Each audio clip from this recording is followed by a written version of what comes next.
Hai, ketemu lagi sama aku Bani di Remote Worker 101.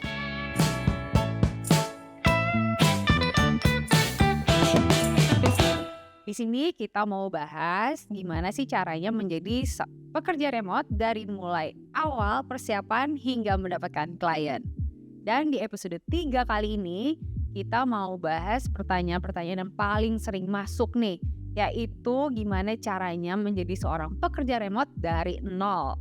Di sini kita mau kasih tahu teman-teman gimana sih caranya bisa menjadi seorang remote worker dalam waktu 3 bulan.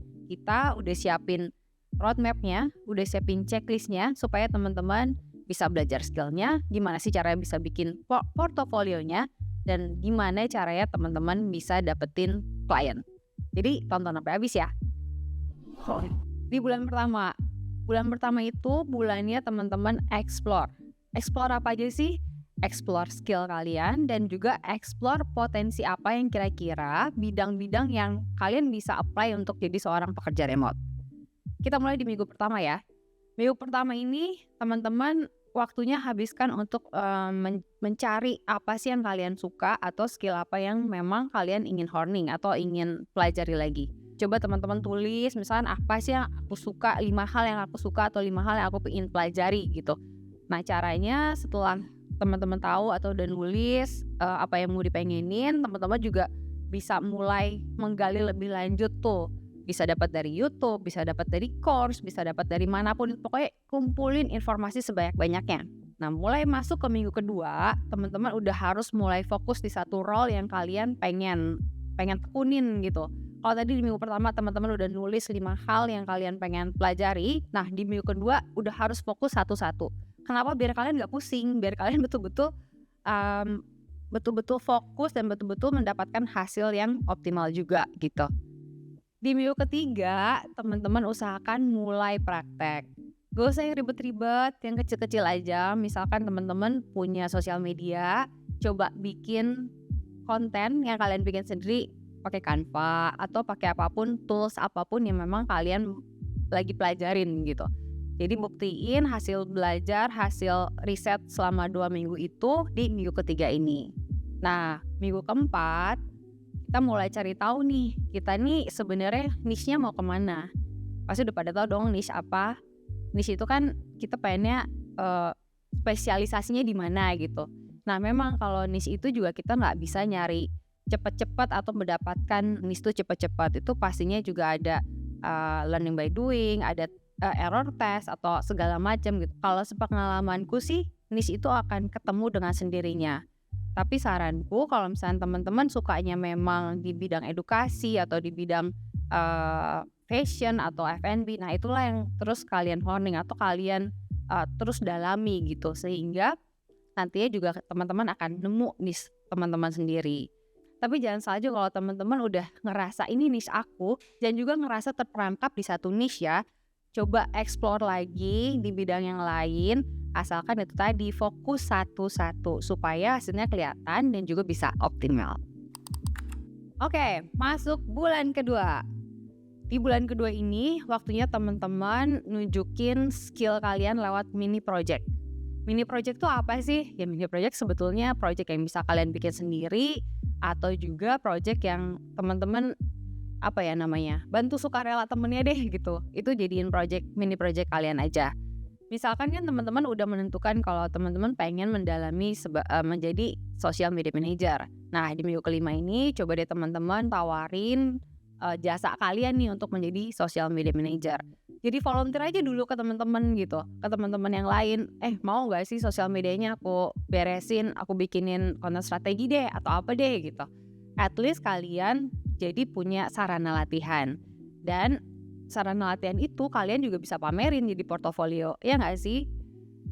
Nah masuk ke minggu ke-6, waktunya riset platform mana yang cocok untuk skill yang akan kalian jual.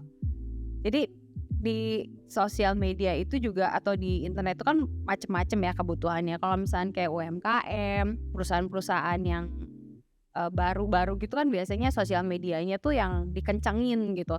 Tapi kalau misalnya untuk perusahaan-perusahaan yang sudah steady atau corporate gitu kan, dia biasanya juga LinkedIn yang butuh kita touch up, kita betulin gitu. Jadi teman-teman juga udah harus mulai riset nih, mana platform yang cocok buat skill sama niche kamu di minggu ke-6 ini. Nah, minggu ke-7 setelah kamu menentukan di platform mana kamu mau menunjukkan diri, kamu harus udah mulai membuat brandingan kamu sendiri. Kamu juga harus memperbaiki bio profilnya, kamu harus memperbaiki postingan-postingannya yang sesuai dengan jasa yang akan kamu berikan kepada klien gitu. Aku juga pernah dikasih tahu ya sama mentor kita, sama tanya itu, online presence itu tuh penting banget apalagi untuk para pekerja remote. Jadi teman-teman kalau misalkan bikin bio itu juga harus kelihatan profesionalnya untuk bekerja gitu, bukan bercandaan lagi apa ya, misalkan Bani si suka tidur gitu, enggak kan, karena kita nggak mau nunjukin hal-hal yang tidak baik juga gitu. Justru kita harus nunjukin siapa diri kita bisa apa, mulai dari bio kita. Nah, di minggu 8, teman-teman juga udah harus mulai posting hasil pekerjaan kamu, yaitu walaupun tadi juga cuma dari mini project atau fake project nggak apa-apa. Pokoknya harus ada yang ditunjukin dulu tuh di online kita gitu. Atau teman-teman juga bisa sharing edukasi dari hasil teman-teman kemarin, cari-cari info juga kan, hitung-hitung berbagi edukasi juga gitu kan ke yang lain. Nah, selain itu juga teman-teman jangan pernah nunggu untuk ngerasa perfect, karena gimana pun juga semua butuh proses. Nggak apa-apa, kita bakal ngelihat kemajuan kita sendiri justru dari yang kita buat juga gitu. Kan mumpung kita masih belajar ya nggak apa-apa dong salah, wajar ya nggak sih? Kalau misalnya teman-teman udah pro ya nanti pasti akan kelihatan. Justru itulah perjalanan yang mungkin nanti teman-teman juga bisa banggakan gitu nantinya. Nah, teman-teman juga mesti ingat kalau mau dilirik klien, teman-teman juga harus tentuin value-nya, value teman-teman. Mungkin kalau misalnya pertama-pertama teman-teman masih belum kelihatan ciri khasnya gitu loh. Tapi lama-kelamaan yakin sih klien bisa ngelihat juga kalau misalkan, oh kamu ini SMM dan dia gayanya documentary, misalkan oh dia F&B dan gayanya lebih ke cafe atau gimana, pasti akan kelihatan. Dan kuncinya adalah ya kalian harus tunjukin hasil karyanya supaya klien juga bisa ngelihat value kalian gitu. Nah, sekarang bulan ketiga. Bulannya kalian harus sudah keluar banget dari cangkang kalian karena udah harus mulai betul-betul jual diri. Pertama nih ya, caranya untuk kalian betul-betul mendapatkan klien, buat CV sama portofolio khusus buat role remote kamu. Nah, jadi di minggu 9 coba teman-teman bikin CV yang baru deh sama portofolio yang sesuai sama role yang udah kamu pilih nih. Misalnya kamu pengen social media manager atau jadi admin task atau apa. Nah, bikin CV dan portofolio sesuai sama role yang diinginkan tadi. Pokoknya kalau bisa sih itu harus menuju atau sesuai dengan apa yang dibutuhkan. Karena kan si klien juga pasti membutuhkan orang yang bisa nggak sih mengerjakan hal-hal ini gitu, dan itu harus ditunjukkan di CV dan portofolio kamu. Buatnya juga nggak usah ribet, yang penting jelas, relevan, dan nunjukin hasil kerja kamu. Nggak usah pakai desain-desain yang wow, spektakuler. Yang penting ada kontak kamu, ada hasil kerja kamu, dan juga relevan sama yang dibutuhin sama klien. Nah, kalau buat desain portofolionya, mau cari di mana? Banyak banget di mana-mana. Kau bisa cari di Canva, bisa di Notion, atau bisa di website. Tapi nih di SGB juga punya. Kita juga nyiapin nih si template-nya untuk bikin portofolio. Jadi coba ya kamu cek nih di kolom deskripsi ya. Minggu 10. Sekarang udah mulai saatnya apply. Masa udah punya CV, udah punya portofolio kalian mau diem aja? Ayo. Coba mulai cari-cari di job posting atau di job portal, kerjaan-kerjaan remote apa sih yang sekarang tersedia. Cari pokoknya yang sesuai dengan keahlian, yang sesuai dengan role kamu ya. Dan sekarang mau cari di mana sih? Banyak banget. Sekarang tuh udah banyak banget pekerjaan remote yang dibutuhkan. Gak di luar negeri doang, di Indonesia juga banyak, percaya deh. Coba cari di LinkedIn, coba cari di Upwork, coba cari di Glints, coba cari di remote.co.id, pokoknya coba cari surfing di internet, oke? Nah, di minggu 11, sembari nunggu panggilan interview, kamu juga bisa banget tuh nge-approach klien sendiri, bisa lewat LinkedIn, bisa lewat Instagram gitu. Aku tuh ingat banget sempet ya waktu di SJB diminta atau tugas itu adalah meng-approach klien lewat, Instagram atau lewat LinkedIn gitu. Dan itu betul-betul meningkatkan percaya diri, karena kita juga jadi nunjukin, kita tuh bisa ini ke orang lain. Kan kadang-kadang tuh malu ya, kadang-kadang, "Ini gimana sih pertama ngomongnya?" Tapi dengan latihan latihan latihan latihan, lama-kelamaan juga terbiasa gitu. Malahan kalau nanti ketemu klien betulan ya kita sudah terbiasa dengan memperkenalkan siapa kita, role kita seperti apa, services kita seperti apa. Bahkan teman-teman juga bisa coba tuh bikin pitching-pitching sedikit lah ke perusahaan-perusahaan yang lagi memang membutuhkan. Gak apa-apa, jangan kecewa kalau misalkan kalian masih belum dilirik. Namanya juga kan latihan ya. Dan siapa tahu kalau misalnya emang perusahaan itu suka atau memang ada yang butuh dan langsung itu kan udah rezeki, bener gak? Minggu terakhir, minggu 12. Nah, di minggu terakhir ini kalian harus tingkatin exposure kamu.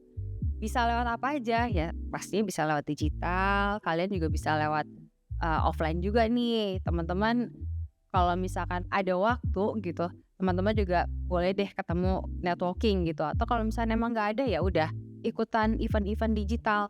Tapi jangan lupa kalian harus memperkenalkan juga kalian ini siapa sekarang, jasa apa yang akan kalian tawarkan, role kalian apa, dan make it simple gitu.